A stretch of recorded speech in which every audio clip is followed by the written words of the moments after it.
안녕하세요. 부자 오빠입니다. 간단하게 시황 한번 보겠습니다. 본격적인 실적 발표 시즌인데, 어제도 이제 장 마감 후에 마이크로소프트와 구글의 실적 발표가 있었거든요. 정규장에서는 3대 증시 모두 오르긴 했는데, 정규장 끝나고 실적 발표를 하는 기업도 많기 때문에, 당분간 큰 변동성은 피할 수 없을 것 같고요. 우리가 너무 시황에 예민하게 반응할 필요도 없다고 봅니다. 신경을 많이 쓰는 만큼 이게 생각이 또 많아질 수밖에 없고 스트레스를 유발할 수밖에 없거든요. 우리는 어차피 장기적으로 좋은 주식을 들고 갈 사람들이니까 럭비공처럼 제멋대로 튀는 주가에 우리가 너무 일일별 필요 없을 것 같습니다. 어차피 우리는 단기적인 예측 포기한 사람들이잖아요. 그냥 큰 흐름만 파악하면서 우리 몸을 자연스럽게 그냥 맡기면 될 것 같습니다. 일단 정규장에서는 마소가 1.7% 올랐고 구글이 0.75% 올랐는데 이게 또 시간의 거래에서 반전이 돼버립니다. 구글은 시간의 거래에서 6% 넘게 급등을 했고요. 반면에 마소는 3.7% 하락했습니다. 사실 실적 자체는 둘 다 좋게 나왔거든요. 전망치를 상회했습니다. 근데 왜 마소는 떨어졌느냐? 일단은 클라우드 성장세가 둔화된 것이 영향을 준 것 같고요. 그 다음에 이제 실적 발표 후에 컨퍼런스 콜에서 다음 분기 전망치를 발표했는데 이게 좀 기대에 못 미쳤습니다. 주가라는 것은 기본적으로 미래 가치를 선반영하는 개념이기 때문에 다음 분기에는 실적이 그다지 좋지 않을 것 같아? 야, 그럼 마소 별 볼 일 없네?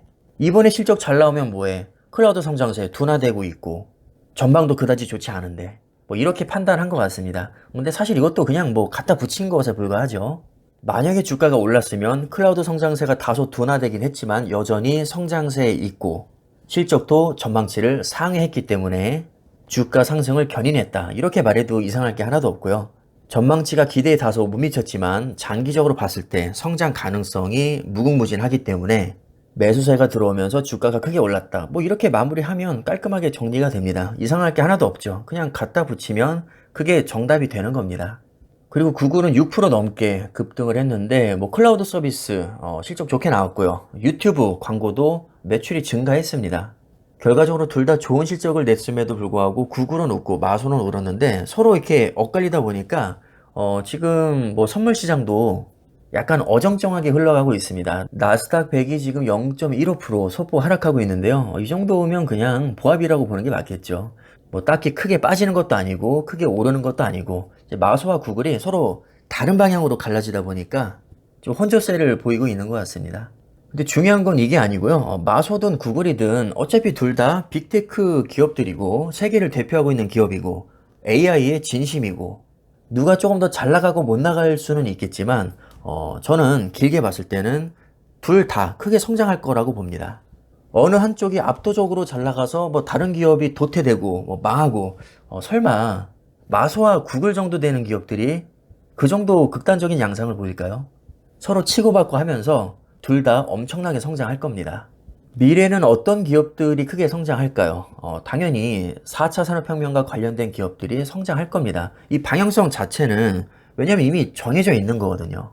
너무 뻔하지 않습니까? 인공지능, 사물인터넷, 클라우드 컴퓨팅, 빅데이터, 모바일, 3D 프린팅, 로봇공학, 생명공학, 나노기술, 메타버스, 전기차, 자율주행 이런 분야들이 크게 성장할 텐데 자, 특정 한 기업을 딱 꼬집어서 이 기업이 제일 크게 성장할 거야.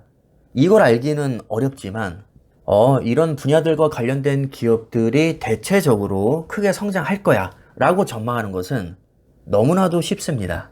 그래서 제가 항상 말씀드리는 게 이런 기업들이 모여있는 지수가 나스닥과 필라델피아 반도체고 이런 지수에 그냥 투자를 하게 되면 장 걱정 없이 장기적으로 꾸준한 성과를 낼 수 있을 것이다. 저는 이런 주장을 하고 있는 겁니다. 그럼 그것과 관련된 ETF가 뭐가 있냐? 나스닥 100을 추종하는 건 QQQ. 뭐 내가 욕심을 내서 2배를 먹겠다. 그럼 QLD. 3배짜리 하겠다. 그럼 TQQQ. 반도체와 관련된 지수는 SOXX인데 난 이걸로 성이 안 차. 2배로 투자하고 싶어. 그럼 USD. 아니야, 나는 리스크 더 감수하더라도 3배로 먹고 싶어. 그럼 SOXL. 자, 이렇게 반도체와 기술주에 대한 믿음만 있다면 우리가 얼마든지 입맛에 맞게 다양한 상품을 골라서 투자를 할 수 있습니다. 2000년대 초반 닷컴 버블을 겪고 나서 정말 엄청나게 폭락한 뒤에 지금까지 꾸준한 성장을 이뤄내고 있는데, 자, 여기서도 사실 두 가지 관점이 있죠. 야, 닷컴 버블 앞으로 또 온다. 아니, 그거보다 더 심한 게 올 수 있다.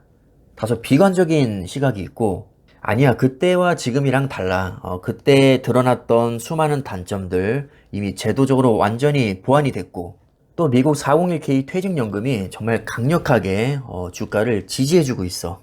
미국은 주식이 노후를 책임져주고 있기 때문에 정치인들이 또 눈치를 안 볼 수가 없어. 그래서 어떤 형태로든 부양책이 나오고, 결국 미국 주식은 우상향할 수밖에 없는 구조야.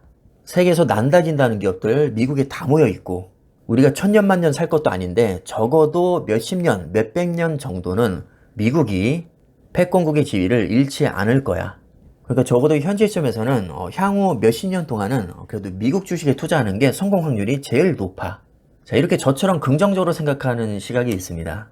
누구 말이 맞을지는 그때 가봐야 알겠지만, 우리가 이런 거 저런 거 다 따지고 몸살이기에는 인생이 너무 짧다는 겁니다. 어찌됐든 선택을 해야 되고, 이왕 선택을 할 거라면 가장 확률이 높아 보이는 쪽으로 선택하는 게 맞겠죠. 그래서 우리가 세계적인 기업에 지금 장기 투자하고 있는 거 아닙니까? 그럼 그 믿음을 그대로 유지하시면서 남들이 뭐라든 그냥 내 갈 길 가면 되는 겁니다. 어차피 대다수는 주식으로 돈을 벌지 못하고 경제적 자유, 택도 없습니다.